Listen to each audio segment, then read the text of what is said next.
हा स्फोट झालाय त्या कंपनीविषयी काही माहिती मिळू शकली आहे का किंवा आसपास आणखी किती कंपन्या आहेत याविषयी काही कळू शकलेलं आहे का?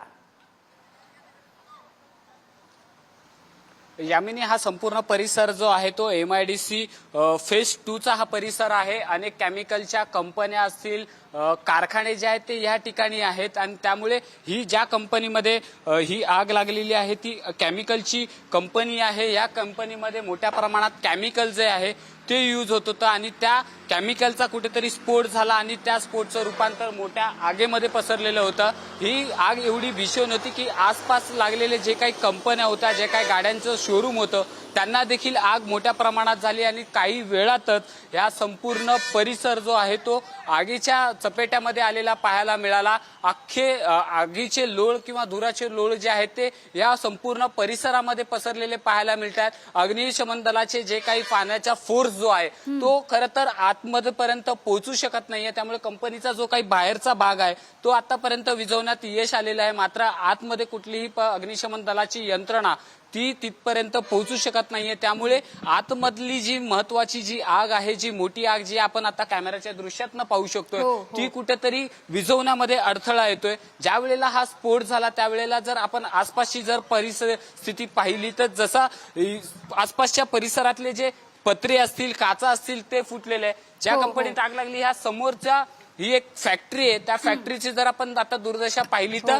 अक्षरशः हे संपूर्ण पत्रे जे आहेत ते फुटलेले आहेत। आसपासच्या अशाच प्रकारचे फॅक्टरीचं राहणाऱ्या इमारतींच्या काचांचं नुकसान झालेलं आहे, कारण हा संपूर्ण जो आहे तो रहदारीचा परिसर आहे। मोठी लोकवस्ती जी आहे ती या कारखान्यांच्या आसपास असलेली आपल्याला पाहायला मिळते। ही जर घटना जर पाहिली तर MIDC मध्ये घडलेली ही पहिली घटना नसून अनेक अशा आगीच्या घटना ज्या आहेत या ठिकाणी घडलेल्या आहेत। 2 वर्षापूर्वीची जर घटना पाहिली तर अशाच प्रकारची मोठी दुर्घटना जी आहे ती या ठिकाणी घडलेली होती। त्यामुळे आता ह्या घटनेमध्ये आतापर्यंत जर 3 जणांचा मृत्यू झालेला आहे तर एकंदरीत 47 जणांवरती रुग्णालयात उपचार सुरू आहे। मात्र अजून देखील 30 ते 40 कामगार या कंपनीमध्ये अडकल्याची शक्यता आहे, कारण आतमध्ये ज्या ठिकाणी आता हे आगीचे लोळ आहेत तिथपर्यंत अग्निशमन दलाचे कुठलेही जवान जे आहेत किंवा आपत्ती व्यवस्थापनाचे किंवा TDRF ची टीम आतमध्ये पोहोचू शकलेली नाही की कारण आग जी आहे ती अत्यंत भयंकर आहे। त्यामुळे आतमध्ये पोहोचण्यापर्यंत मोठे अडथळे जे आहेत ते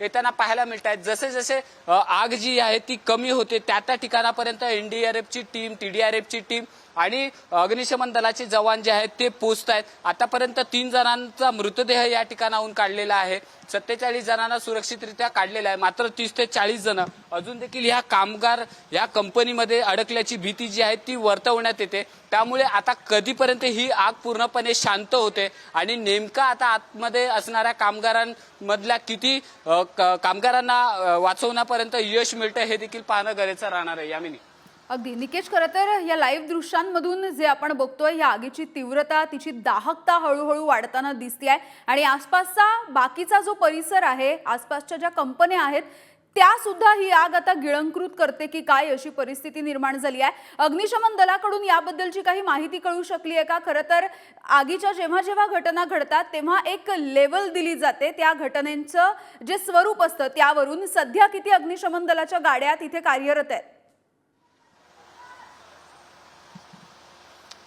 यामिनी आता जर पाहिलं तर आपण ठाणे असेल, नवी मुंबई असेल, कल्याण डोंबिवली असेल, अंबरनाथ, बदलापूर आसपासच्या जेवढ्या अग्निशमन दलाचे जे पथक आहेत ते या ठिकाणी पोहोचलेले आहेत। आतापर्यंत 15 ते 20 अग्निशमन दलाच्या गाड्या आणि पाण्याच्या गाड्या ज्या आहेत या ठिकाणी पोहोचलेल्या आहे आणि या सर्व गाड्या ठीक म्हणजे ह्या ज्या ठिकाणी ही आग लागलेली आहे त्या परिसरातले आसपासचे जे काही गोडाऊन असतील, कारखाने असतील, प्रत्येक ठिकाणी ही आग पसरलेली आहे। त्यामुळे मुख्य ठिकाणी जर दृश्यांमधला जर आपण हा भाग पाहतोय ह्या ठिकाणी खरं तर आता मोठी आग अजून देखील वाढताना आपल्याला पाहायला मिळते।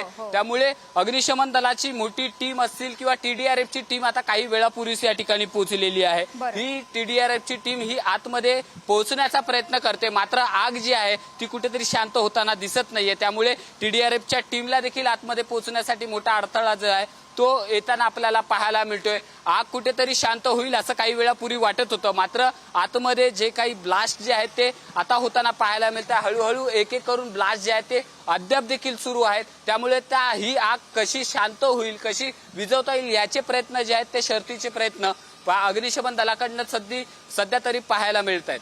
अगदी यामिनी. निकेश, खरं तर हा MIDCचा परिसर आणि छोट्या छोट्या कंपन्या ज्या आहेत त्याच्या आसपास साधारणतः छोट्या वस्त्या, झोपडपट्ट्या, वसाहती असा सुद्धा परिसर दिसतोय या दृश्यांमध्ये.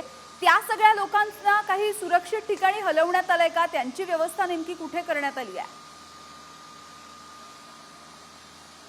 यामिनी, ज्या वेळेला हा ब्लास्ट झाला तो ब्लास्ट एवढा भयंकर होता की हा संपूर्ण MIDCचा परिसर जो आहे तो भयभीत झाला होता. काही लोकांनी आवाज ऐकूनच आपली स्वतःची घरं जी आहेत ती सोडलेली आहेत. तर त्यानंतर जेव्हा ही आग वाढत गेली त्यावेळेला प्रशासनाकडनं आसपासचा जो संपूर्ण परिसर जो आहे तो रिकामी करण्यात आलेला आहे. आसपासच्या ज्या इमारती आहेत त्या इमारतीतील लोकांना खाली घेण्यात आलेला हा संपूर्ण परिसर जो आहे तो पूर्णपणे बंद करण्यात आलेला आहे. लोकांना या ठिकाणी कुठल्याही प्रकारचं ये जा जे आहे ते पूर्णपणे बंद करण्यात आलेलं आहे. दुकानं असतील, गोडाऊन असतील, ही पूर्णपणे बंद करण्यात आलेलं आहे. आपण जर या घटनेमध्ये पाहिलं तर या कंपनीच्या अगदी बाजूला होंडाईचं एक शोरूम होतं. ते शोरूम देखील आगीमध्ये पूर्णपणे जळून खाक झालेलं आहे. त्याच्यामध्ये ज्या 4 चाकी वाहनं होती ते 4 चाकी वाहनं देखील जी आहेत ती पूर्णपणे जळून खाक झालेली आहेत.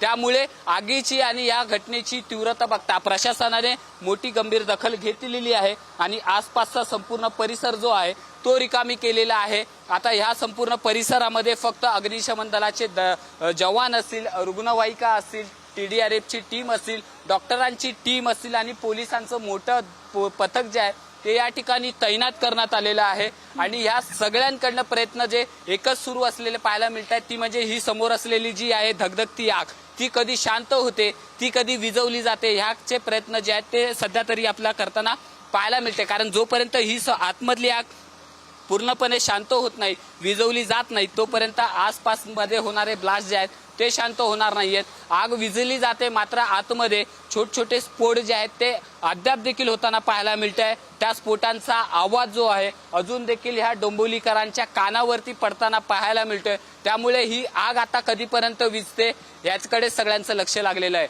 यामिनी. अगदी निकेश, ज्या वेळेला हा स्फोट झाला आणि आजूबाजूचे सगळे नागरिक इतके भयभीत होऊन निघून गेलेत खरं तर या सगळ्या परिसरामधून, नेमका कशाचा स्फोट झालाय, कुठली कंपनी होती आणि अजूनही म्हणजे आता सुद्धा हे हळूहळू स्फोटांचे आवाज ऐकायला मिळत आहेत, काय नेमकं केमिकल होतं या सगळ्या कंपन्यांमध्ये?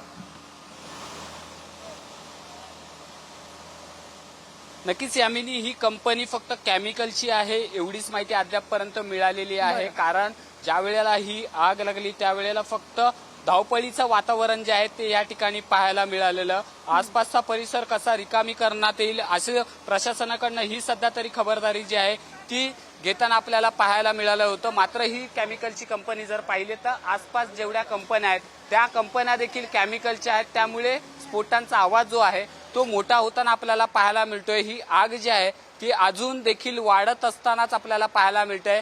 गेल्या 3 तासापासून डोंबिवलीकर असतील किंवा आसपासच्या परिसरामध्ये धुरांचे असे मोठमोठे लोळ जे आहेत ते पसरलेले पाहायला मिळत आहे. अगदी 3 ते 4